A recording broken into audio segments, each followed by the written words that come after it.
माँ की खुशबू, क्या बुढ़ापे में पापा की शादी होने देगी प्रिया? ट्रिन ट्रिन ट्रिन। प्रिया ने फ़ोन उठाया। उधर सुशीला बुआ थी। हेलो बुआ, इतनी रात में फ़ोन किया, कुछ खास बात है क्या? खास ही है प्रिया, तुमसे तो बताने में भी डर लग रहा है। बुआ, पहेलियाँ मत बुझाओ, साफ साफ बताओ क्या हुआ है। वह घबराकर बोली। प्रिया, अभी अभी बनारस से उमा जीजी का फ़ोन आया था। कह रही थी कि बड़े भैया ने ब्याह कर लिया है। क्या? जीजी ने कि किसी तलाकशुदा से रिश्ता करवाया है? सुनते ही प्रिया के हाथ से रिसीवर छूट गया। वह कृतव्य मूड हो गई। उसे शर्म भी आ रही थी। सास, जेठानी और नंदे अभी उसका मजाक बनाएगी। वह किसी को अपना मुंह कैसे दिखाएगी? प्रपुंज से कैसे कहेगी कि पापा ने शादी कर ली है? वह अपने आंसुओं को रोक नहीं पा रही थी। अपनी शादी के समय भी बड़ी बुआ पर वह कितनी ज़ोर से नाराज़ हो उठी थी, जब उन्होंने कहा था अब रघुनाथ के लिए बड़ी मुश्किल आ जाएगी। उसका तो जीना भी दुर्बल हो जाएगा। उसे दूसरी शादी कर लेनी चाहिए।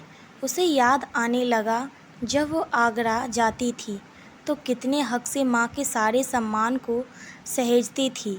पापा कहते भी थे अब इन्हें सहेजने का क्या फ़ायदा। कौन सा जानकी अब दोबारा लौट कर आने वाली है। बिटिया, तुम्हें भी चाहिए वह तुम ले जाओ। नहीं पापा, प्रपुंज मेरा ख्याल रखते हैं। मुझे ससुराल में बहुत आराम है, किसी भी चीज़ की कोई कमी नहीं है। वह कहते फिर भी आते समय पापा रुपयों की गड्डी उसकी मुट्ठी में बंद कर देते थे। उसकी शादी में भी पापा ने दिल खोलकर खर्च किया था। सिर से पैर तक जेवर दिए थे। उसे सब कुछ दिलवाया था। अपनी शादी में प्रिया रोते रोते विदा के समय बेहोश हो गई थी। ससुराल वाले भी परेशान हो गए थे कि कैसी लड़की उनके घर आ रही है। वह ससुराल जरूर आ गई थी, परंतु मन उसका वहीं रहता था। वह सोचती थी कि उसके दो नेत्रहीन विकलांग जवान भाई पापा के लिए बहुत ही बड़ी जिम्मेदारी है। अभी तक तो उसके कारण पापा घर और भाइयों की तरफ से बिल्कुल निश्चिंत थे। अब तो घर और बाहर दोनों की जिम्मेदारी उन्हीं की होगी। आमतौर पर दिन में 2 से 3 बार पापा से बात करे बिना वह नहीं रह पाती थी। पापा ने तो हवा भी नहीं लगने दी। कल ही तो बात हुई थी। यह तो बताया था कि उमा बुआ के यहाँ ज़रूरी काम से जा रहे हैं, पर इतनी बड़ी बात छिपा गए, यह सोचकर वह खींच उठी और उसकी आंखों आंसू निकल आए। रोते रोते उसे अपनी माँ की बातें याद आने लगी। छुटपन में प्यार से कहानी सुनाती हुई वे एक एक कोर उसे मुंह में खिलाती थी। कितने प्यार भरे अच्छे दिन वे।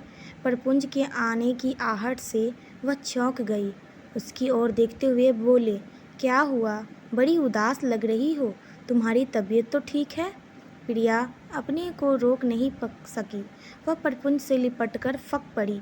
प्रपुंज उसे चुप कराने का प्रयास कर रहे थे, परंतु प्रिया की सिक्की रुक ही नहीं रही थी। काफ़ी देर के बाद वह बोली, प्रपुंज, पापा ने शादी कर ली है। प्रपुंज आश्चर्य से बोले, क्या? पापा को इस बुढ़ापे में क्या सूझी? प्रिया, पापा ने दूल्हा बनते समय बालों में डाई लगा ली होगी ना? सफ़ेद बालों में पापा दूल्हा बनकर कैसे लग रहे होंगे? प्रिया फिर से सिक सिक करने लगी। छोड़ो यार, आओ हम दोनों भी पापा की शादी को खुशी मनाएं।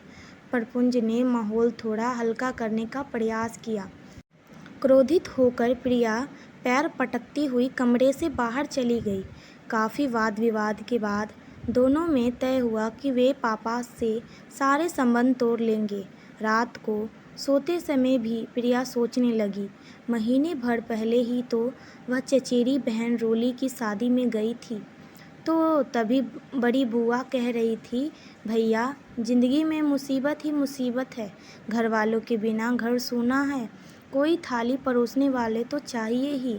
सुनते ही प्रिया नाराज उठी। आप कहना क्या चाहते हैं? पापा क्या इस उम्र में शादी करेंगे? दोस्तों, ये कहानी का पहला पार्ट था। अगर आपको दूसरा पार्ट सुनना है तो प्लीज़ हमें कमेंट करके बताएं और हमारे चैनल को लाइक शेयर सब्सक्राइब ज़रूर कर लेना।